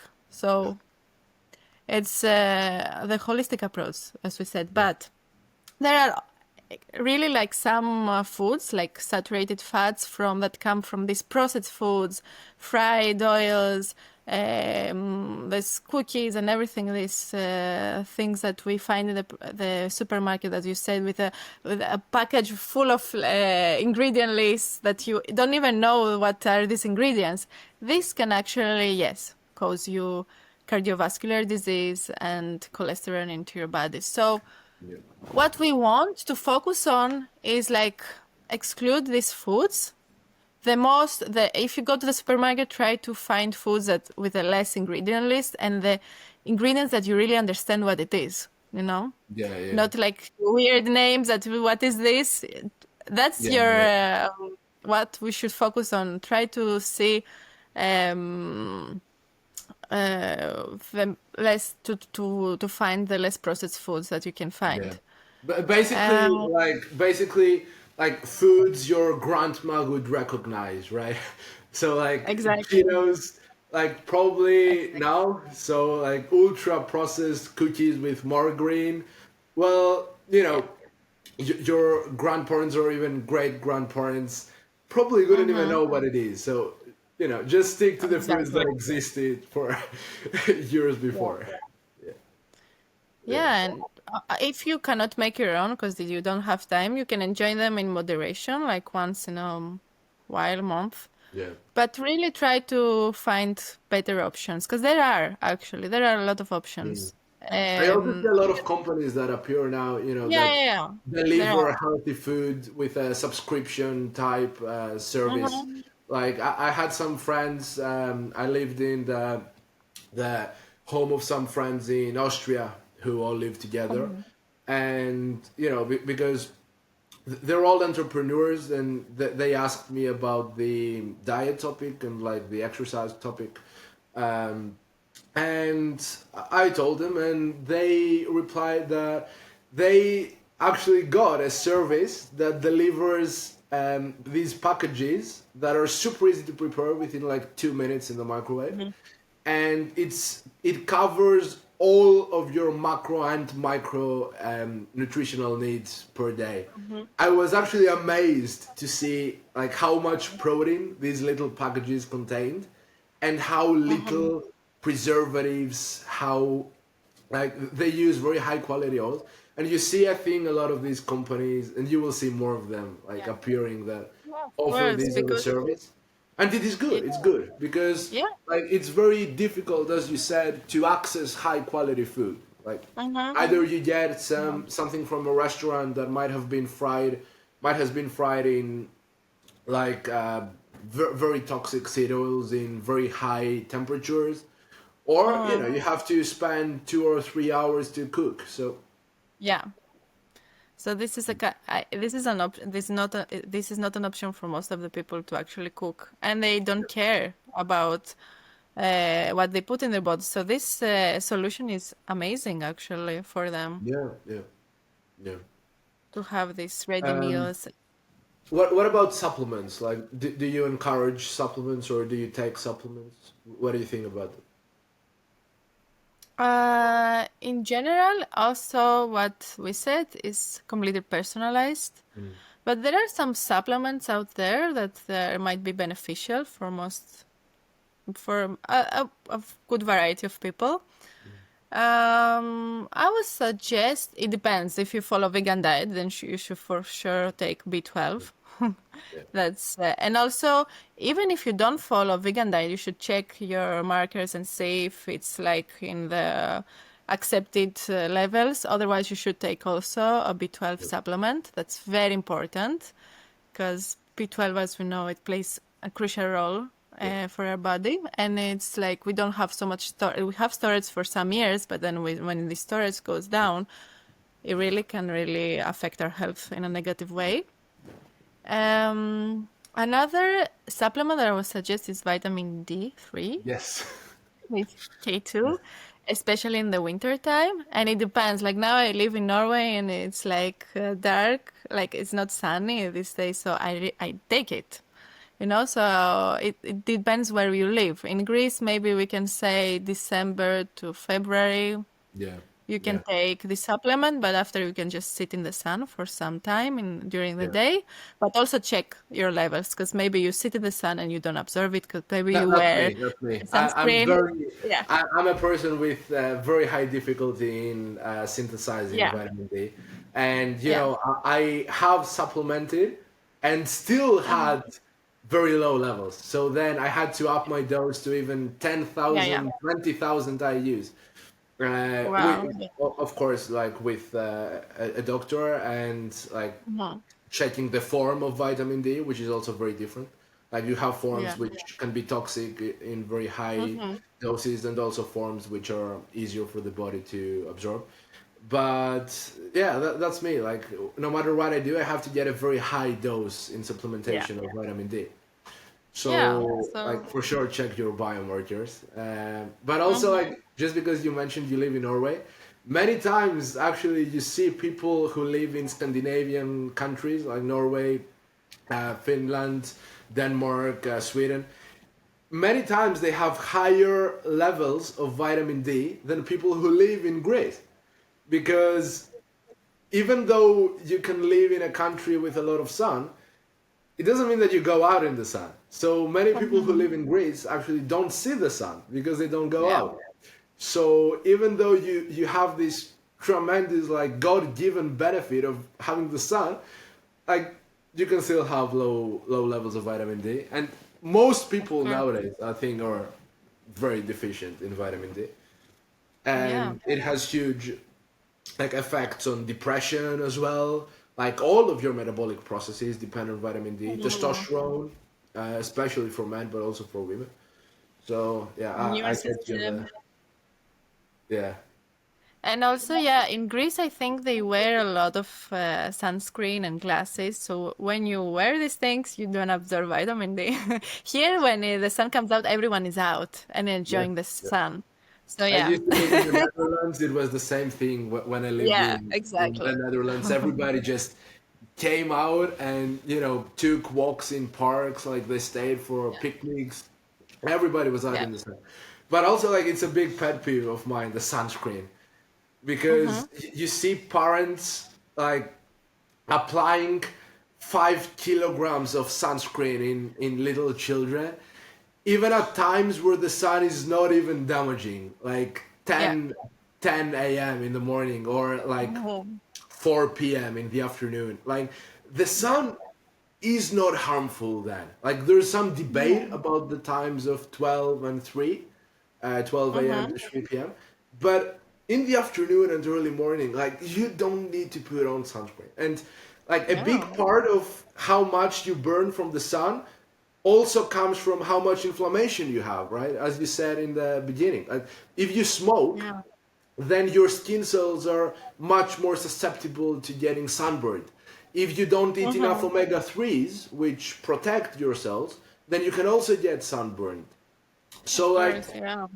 focus on what you eat, like, focus on other factors other than just, Mhm. covering yourself with toxic Yeah. sunscreen, like, top to bottom. Yeah, it's crazy. Exactly. Yeah, Yeah. Actually, the sun before 10 a.m. and after 4 p.m. is very healing. It's yes, very yes. good. Did Very you good for us. also notice that in the practices of people in India and like Norway? Because you lived in two very, very different cultures, right? So India and Yes. Norway. So what did you notice in terms of health about both of them? So Norway are not so much here, like I'm almost 1 month. Mm. But what I noticed in Norway, there are a lot of processed foods here. A Yeah, lot of processed foods. Yeah. A lot of packaged foods. It's very difficult for me to find raw, high quality ingredients, actually. really. And in the supermarket, there are not so many options. Like I live in a village. I don't know how it's in the big city, but in this village, yeah, everything is packaged. Mm, okay. I guess like there are organic shops and other like supermarkets with more good quality vegetables, but not here.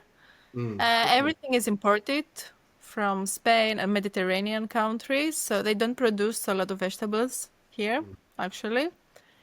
Um, yeah, so it was quite challenging in the beginning to find like good quality stuff for me to eat, but yeah, it was okay Okay. after some time. You can order, of course, online, whatever you need. I did that. But yeah, I really missed, going to like a farm and just taking vegetables that are grown Yeah. here. I was expecting this in a village. Yeah. Mm. 'Cause that's what I was doing in the Netherlands. When I was living in the Netherlands, I have like this village nearby me. I was going to this farmer and just taking vegetables that he grown in his garden. And I We love this probably idea. like we probably shopped in some of the same In the places same. because we also lived in the same city. Yeah. And I Yes. had, that organic market with stuff from local farmers, Yeah, yeah, and yeah, that exactly. was right There. next to me. So it was like Yeah. 1 minute from walking. So I used to Uh-huh. go there every day. Like, and you see a lot of Yeah. differences in the food as well. Like, Yeah. you have Taste. differences in the plants. Like, not Uh-huh. every single piece of tomato is perfect. Like, you will have one Uh-huh. which, has some damage to it, or the eggs. Like in Yeah. America, they wash eggs with chlorine-based ingredients, Uh-huh. solutions. So the eggs I got from local farmers, they were dirty. They had Uh-huh. stuff outside. They had dirt. They had feathers sometimes. So it's real food, and I think it's Yeah, difficult nowadays to get real food, as you said. Um, exactly. but what about India? So India, it's another thing because there I was like living in like let's say Goa in a city down more south. Um, and I was just walking on the street and you could just cut fruit and things from the street. It's completely different vibe. There's a huge production of fruit, vegetables. Like you can find everything really. You can also choose organic food. You can have like local food. You can really find everything in India. So for me, it was very easy to eat, to have good choices there, to make good choices there, to have high quality food. So yeah, it was completely different vibe. And also like people there, they really like um appreciate food a lot. Like there is Yeah, like they really put a lot of effort to their cooking and they make really special recipes and they have this traditional amazing tastes and spices and wow, it's a celebration there. I yeah, really like my yeah. best time eating was in India. Yeah, for sure, for sure. I also love Yeah. Indian food. It's a bit Yeah. difficult to get original like Uh-huh. Indian food Uh-huh. without Western changes made to it, but Uh-huh. like Indian food is amazing. Yeah. India has a problem, I think, with its population because Yeah. uh, for one thing, like you see a lot of Indian people have like bloated stomachs, Yeah. Yeah. and they have a lot of bloating going on, partly because they sometimes over consume carbohydrates, and many times it's also Chapati. not prepared right because like India has such a big population that it's difficult to provide high quality, correctly prepared food for everybody. Uh-huh. So for sure you see a lot of that, but like all these ancient cultures either India or like ancient Greece or ancient China and stuff, they had a lot of things figured out regarding food being used as medicine that Mm-hmm. we just chose to forget when Yeah. we made our government recommendations for a healthy Mm-hmm. diet. Uh, yeah, Yeah, they use a lot of spices, herbs. They yeah, really pay attention to that. They really believe that you can treat everything with the food in India, really. yeah, Everything. We go to a place like an Ayurvedic store, you ask them, oh, you take this herb and it's really good. And actually, I've tried a lot of herbs and they're actually working. yeah, And yeah, I was amazed. But I can see what you say about the belly fat and all of this because yeah. they use a lot of seed oils there. They Yes. fry everything. They fry, but yeah, it's up to you. You don't. I didn't choose to eat street food, but of course I went to some restaurants. I have the Indian traditional food, and then I saw some pimples and breakouts before because of the high fat, saturated fat that I was eating. But yeah, it depends on your choices. You can go to good quality restaurants. You may like pay a little bit more, but Yeah, it's worth it. yeah, You have okay. like high quality food. Like cooked in ghee. They use a lot of ghee there. Yeah. That's a more good So option. I've got one last question, and then Mm-hmm. I don't have any more. Maybe you can talk a little bit about any questions that you received Yeah. from people. But my last question is actually about cholesterol biomarkers in your patients. So how do you handle the cholesterol levels of a patient, and what criteria did you use to create what they were supposed to eat? And before you answer, I just want to give the anecdote of a good friend of mine. So he was about 225 kilograms, something like that. So that is probably around somewhere like 460 pounds or something like that. Like, Mm-hmm. forgive my math, but that's like a lot of weight. That's like very high obesity level. Mm-hmm. He went to a nutritionist, um, or a dietitian actually, um, and she created this program for him that he showed me. And I honestly like I was this close to having a stroke by reading what she gave him.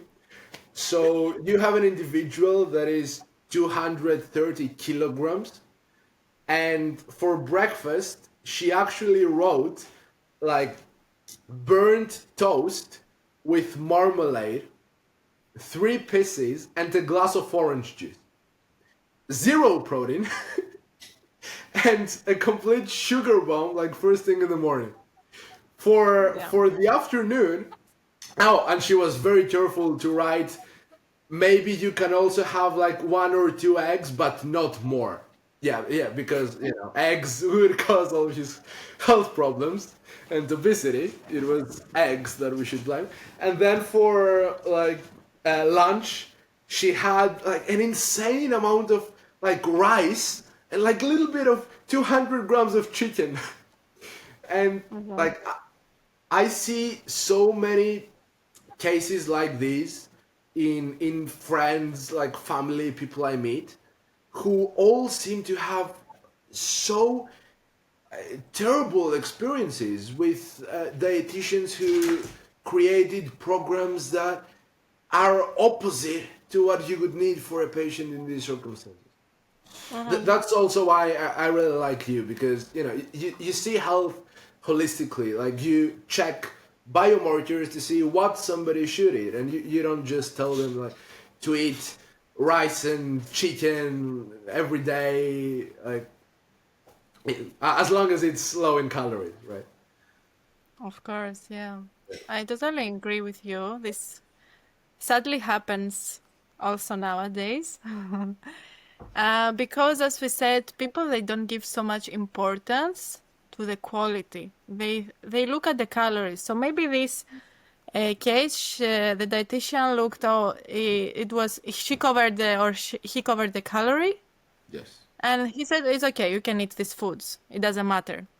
So for me, what I will do with a patient like this, first of all, I would like to say that a lot of patients come to me with high cholesterol, but it's like genetic a lot of times. They don't eat actually bad, and they have very high cholesterol. And I'm like, what is happening here?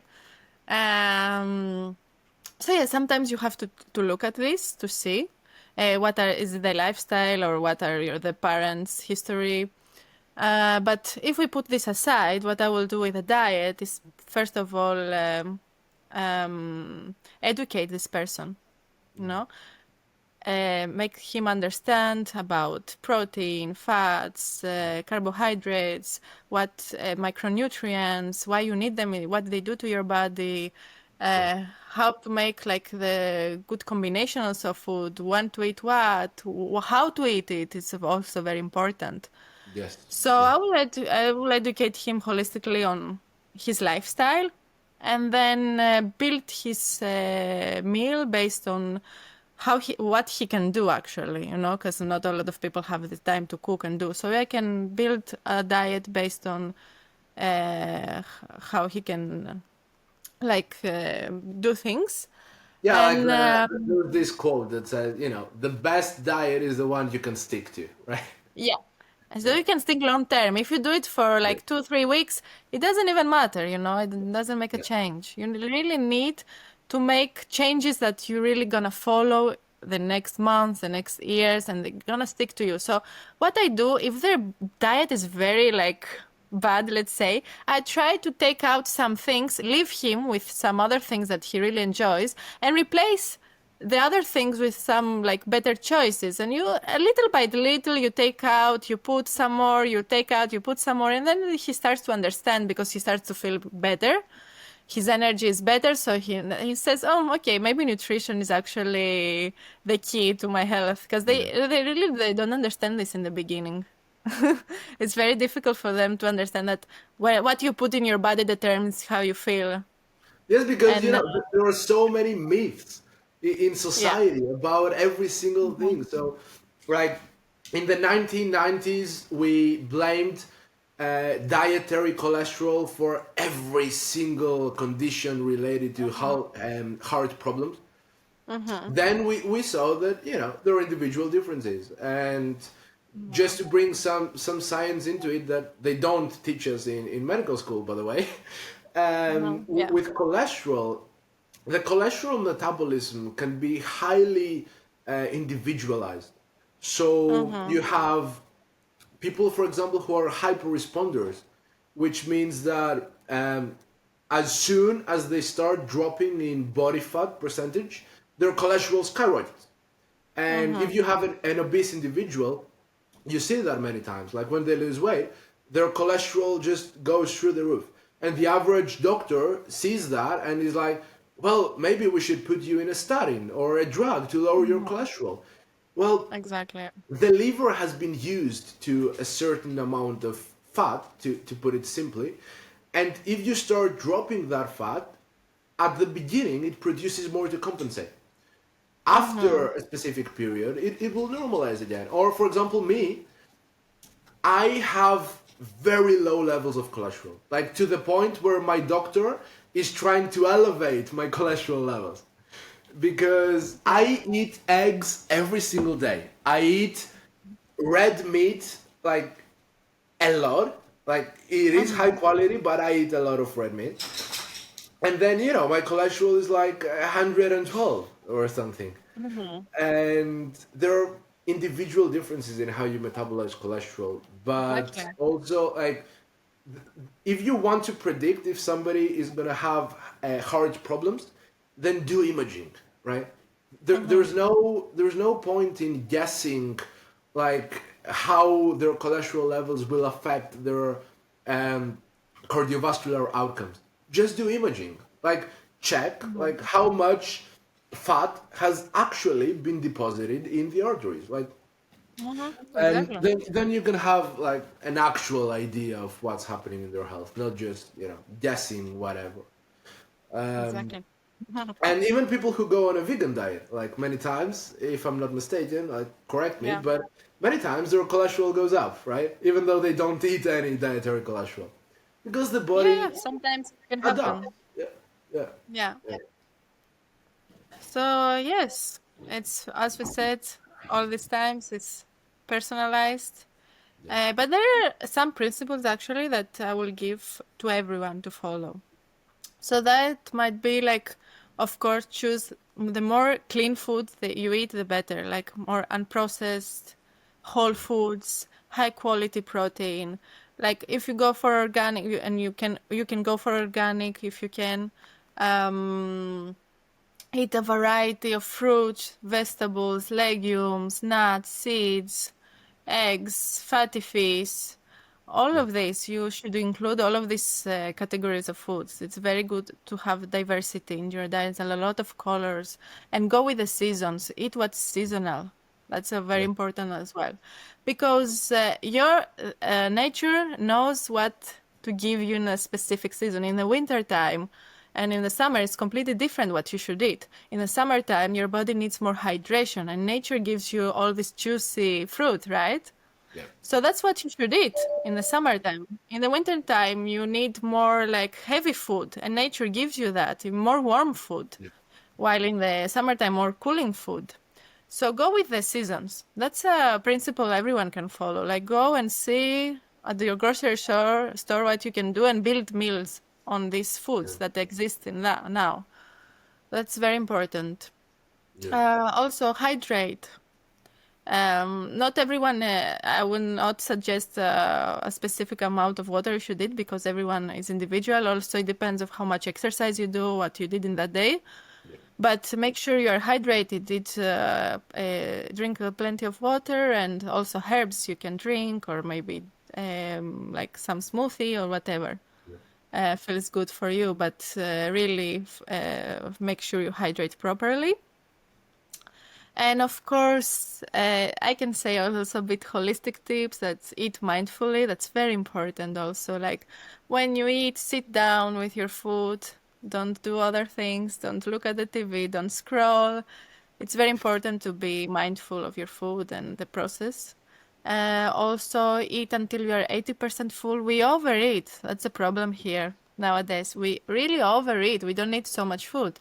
Really I stop completely when you agree. feel. I completely agree with Yeah. all of that. Yes, And yes. actually, this is the secret of the longest population in the world. They don't overeat. So, yeah, that's a challenge. Yeah, Also, we for me mentioned that. sometimes. We mentioned the blue zones before, and Um, people will try to attribute a specific type of diet on the blue zones, but you can't really do that. Um, you know, most of them, some of them actually have very high carbohydrate intakes. yeah, Sardinia. Especially in Italy, for example, they eat tons of Mhm, pasta. The pasta is very different from American pasta, mhm. however, but Yeah. they eat a lot of carbohydrates. They Mhm, live tons, especially in Sardinia and places mhm, like that. You have blue zones that eat like a little bit more meat, especially mhm, even if it's red meat, for example, in some areas in China. And the common characteristics are the ones you said basically. One thing, they eat tons of vegetables. Like I mhm. don't think there isn't a single blue zone with the highest living populations that don't consume a lot of vegetables. Like Exactly. they have a very high vegetable intake. They eat enough protein, so either Mhm, from plants. I mean, sometimes plants are a little bit more difficult to get protein from, but they get at least enough protein. But then also, as you said, it's like food is an activity that you do. It's not mhm, just like in the same way that you put gas in your car. Like it's mhm, something that is supposed to be enjoyed with your family, with your friends, or even alone. Like it's just, if you watch a movie and then you eat, like in the scenes, it has been observed in psychological studies that in the scenes where there is a lot of action happening, like you eat more quickly, right? And then, Yeah. in the scenes which are more boring, like you eat more slowly, and then, well, this Yeah. completely disrupts your digestion process. And Yeah. Of course. it You want to also, take over it. yeah, yeah, and it doesn't signal to your mind when you're supposed to stop eating. Yeah. Exactly. Because, um, you at some point you just get lost in the plot of the movie. Like you will overeat, or you will eat much more quickly than your body can handle it. So it's a good idea. It's kind of something that America brought. Like I don't want to like file an attack towards America, but like Mhm. Europeans knew, like, for most of the time that food is supposed to be like a mindful process. Like Yeah. you sit with your family at least couple times a week to just share food, or you Mm-hmm. cook for your friends, and then another friend can cook. Like hopefully they can, and they can share that Yeah. with the rest of you. But in America you have that thing where, especially in areas like New York, where you just get soup in like a glass, like a Yeah. paper cup, that you just drink on your way to work. Like you cannot even Yeah. sit down to drink soup. uh, Yeah. or Exactly. like you get a bagel from a vendor in the street, and then that's supposed to be your breakfast. Like Yeah. you might think of it as a waste of time if you have not practiced it, but as you said, I would advise everyone to, at least for once, to try, sit and eat their breakfast in peace with like a nice cup of coffee, and Mm-hmm. read like a newsletter, an article, like, or something, and Engage your read. senses. Yeah. Yes, yes, yes, yes. Yeah. Exactly. Yeah, Or with a friend. Like, yeah, yeah. Actually, this is like another secret of the longest population is community, as you said. It's very important. yes, And it's like, yeah, coming together, all together, like chatting with people, going out, being in touch with nature every day. You yes, yes, get in tune with the rhythms of nature. That's also very important. They have a yes, purpose. They know why they wake up in the morning, you know? yeah, Yes, all of these factors, like it's not only these beans or these fruits they consume, it's everything that has like makes a big difference. yes, absolutely, absolutely. Hmm. So I don't have anything else to add. Like I asked you about every single thing I had in mind and that I wrote down. Do you have anything Yes. you want to add based on what, like, people have asked you, like, in occasion, or like specifically for this podcast, or like anything at all? Um, Basically we covered most of the things, I guess. Yeah, from what I remember. Um, Maybe I think someone asked you about turmeric and ginger. Oh yeah, yeah, yeah. That Yeah, was a so question maybe then. I can give like a simple like explanation for that. They asked if it was a superfood. Yeah, let's And let's close actually, with that. Yeah. when I was in India, like turmeric is used in everything. Really, for them, is the most highly used ingredient. And we know by science that actually is the most anti-inflammatory food in the planet I right also now. use it like every Yeah. single day, either in a smoothie, or because I don't really like the taste of it in a smoothie. Like I always Yeah. add it on food. Like it's Yeah. like amazing. Yeah, I really love it. I add it with my in the night. I have this as my ritual. I put like warm milk, like nut milk with a little bit turmeric and a little bit of pepper, and Yeah. I drink it. It makes me feel good and helps me also sleep and relax my body. So it's also an everyday thing for me. But yeah, what we know by science that is a very potent anti-inflammatory and has a lot of antioxidants. So we see that it helps also with pain relief. It's also very healing for the gut. It supports our immune system.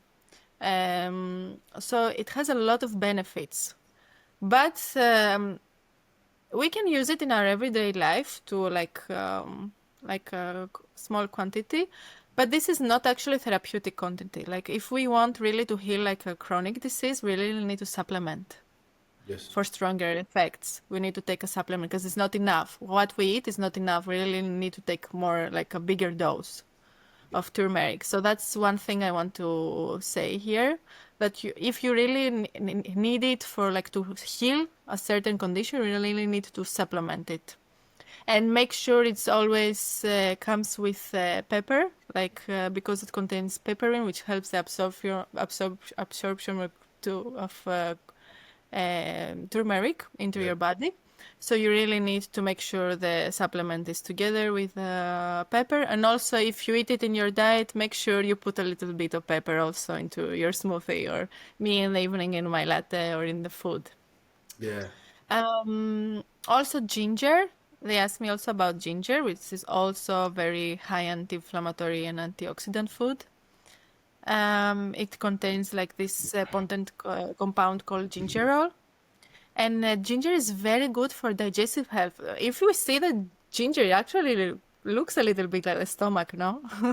It has this, it's very good for digestion. I really use it to heal like pain or everything to relieve the digestive issues. And it's also very good for women in the menstrual circle because it helps with the cramps. Yeah. So, yeah, actually, pairing turmeric and ginger is a good combination to have them in your daily life. You can see actually how it makes you feel. You can start, like what I tell with everyone when they take all like a herb. First, see how your body reacts to it, and if it's good, then you can continue it. Stop it for some time, then you can just reintroduce it. And this is what happens with the herbs. Actually, you don't. It's not so good to take it for forever, like in long term. It's good to make like small gaps, and then introduce it again and see how your body reacts to it. But Just for the people who are not familiar, in studies this is called a cleansing period. mhm, So if you want, for example, to do a self experiment mhm, with a diet or a herb or anything, then you basically use it for a specific amount of time in the dose that you use mhm, it, and then you take mhm. some time off, Yeah. which is supposed to be the cleansing period, where all of the potential benefits or disadvantages will disappear, and then you can compare it. Yeah, yeah, So of course. yeah, that's very Yeah. important. There was also I received a lot of questions about this podcast. I tried to incorporate as many as possible within the Mhm, structure of what we talked about. There is one mhm, last question which I just remembered that I got from a woman who was asking if women should adjust their nutrition according to their menstrual cycle, and if there is any connection. And I will just mhm. add that in Western medicine we have kind of forgot like how connected we actually are to nature. And I think women especially, like, there are some studies which are kind of credible, actually I would say, that show a correlation between the hormonal levels and their fluctuation in the menstrual cycle of women and the Mhm. position of the moon and the stars. Mhm. And you Yeah. know based on how connected we are as human beings to nature, Mhm. does it make sense to also adjust the nutrition or maybe circadian rhythms of Yes. women with their menstrual cycle? Yeah, of course. As you said, especially women we are very connected with nature and circles. Like we can we are more intuitive by nature, we understand, we are more sensitive to what is happening around us. Really, the energy of the moon really affects us, how we feel, we are more emotional, like everything is connected. So we can feel these things. So of course our diet changes in the days. And also when our menstrual cycle is closed, we should focus more on like maybe some foods that will help us relieve the cramps and will nourish our body and help us with the fatigue maybe we have in these days. Will increase our energy. Like we can make a lot of things with nutrition. For example, also what you said, like we really need um other approach to nutrition. A woman, we really need more high fat foods. Like for us, avocado, flax seeds, walnuts, nuts, and seeds in general, like tahini, and all of these are amazing for us and for our hormonal health. And what I see in many women is that they really are afraid of fats because they think that they're gonna gain weight. And I but know. when they put fat down, they reduce their fat, they see that actually their period stops because we really need these fats for our hormones and our like bodies and to function properly. Yes. So yeah, like there is also like a lot of things you can do, like seed cycling, like incorporate a lot of seeds in your diet, like specific every week incorporate specific seeds, incorporate a lot of whole grains that are very helpful, like healthy fats, high quality protein, and antioxidants. All of this really help us. And of course, depends also on what age we are, because Yes. when you are in menopause, it's a different approach, or yeah. Yeah, yeah, for sure, women should stop fearing fat. Uh, Yeah. I was speaking with the girl up until a couple of weeks ago, and she was really invested into the calories in, calories out model as the only way to lose weight. Like she tracked her calories religiously, even though, as we talked about before, like you can't Yeah. really count calories accurately, both because of the uncertainty that comes with the food product, but also because you don't know how much you actually like burnt. But she at some point she stopped having periods because she wasn't eating enough fat. She was eating um, like very small amounts of either olive oil or animal fat, or as you said, from seeds and um, very healthy monounsaturated fats, for example. And you see it in a lot of women where they think that if they eat fat, even if it's high quality fat, they will gain it as fat. That's not how the human body works. And women require a lot of fat intake to synthesize hormones. Men do so too, especially for testosterone, Yeah. but also for vitamin D, for example. If you supplement with vitamin D, you should have some fat for it to dissolve in because it's fat soluble. But women, especially, they need fats because Yeah. hormones like progesterone, estrogen, all these are fat based hormones, let's say. Exactly. So yes, women should stop fearing eating fat. It Yes. will not make you fat. It will boost your Actually, it will metabolism. help you lose weight. Yes, yes, That's what yes, I'm trying to say to them. Actually, it helps your metabolism, everything, the body function. So actually, you will lose weight.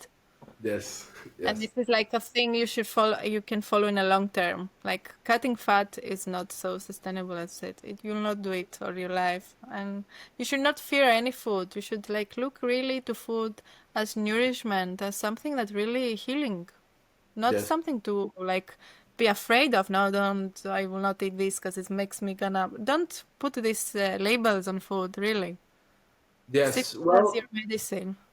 in psychology, we see a lot of conditions manifesting in physical ways. So, food is one of them, Exactly. especially for women. Um, Uh-huh. like you see that if somebody has some psychological issues that they have not dealt with, Uh-huh. either with a professional or on their own, it can very easily manifest in an eating disorder. I actually used to have a girlfriend who had a very serious eating disorder, and it was very hard, like seeing her experience that because like as you said, food is something that's supposed to heal you, like bring you Yeah. happiness, like enjoy it, like it brings you Uh-huh. dopamine. If you use it as a method to punish yourself, either by Yeah. not eating enough or eating too much, it Uh-huh. goes both ways, then you're destroying your health even more, both physical Uh-huh. and mental. Because Yeah. I know it's not easy, like it's easier said than done, but I see it around me that people don't have a healthy relationship with food, either Yeah. because they're like they're not metabolically awake. Like I will see people eating like muffins 8 a.m. in the morning, or like very caloric dense, very high sugar stuff very early and very late at night. Mm-hmm. And also because we treat food as a drug sometimes. Like Yeah, it's an addiction. yeah, yeah. I mean, junk food gives you a lot of dopamine. Like if you Yeah. get like the McDonald's burgers and you get like two of them and some fries, like you get such a huge spike in dopamine that it's very difficult to adjust afterwards. Mm-hmm. That person from the documentary, right? The Yeah. what was it called? The Super Size Me. Super size me. Yeah. Yeah, yeah. Who ate Yeah. like McDonald's for a couple months Mm-hmm. and he almost died actually. Yeah. It's Yeah, for me. It's very logical yeah, with all of this. Yeah. yeah. All right. Thank you so much for coming. I think you brought a lot of clarity in some very complex issues regarding diet and its relationship with health and mindfulness. Mm-hmm. And I will repeat once again that you're one of the very, very few nutritionists and dietitians that I actually appreciate so much, just because you have Thank a you so holistic much. approach. Thank you. Yeah. So Thank you. thank you for coming. Thank you for having me. I really enjoyed our time and thank you very much for everything.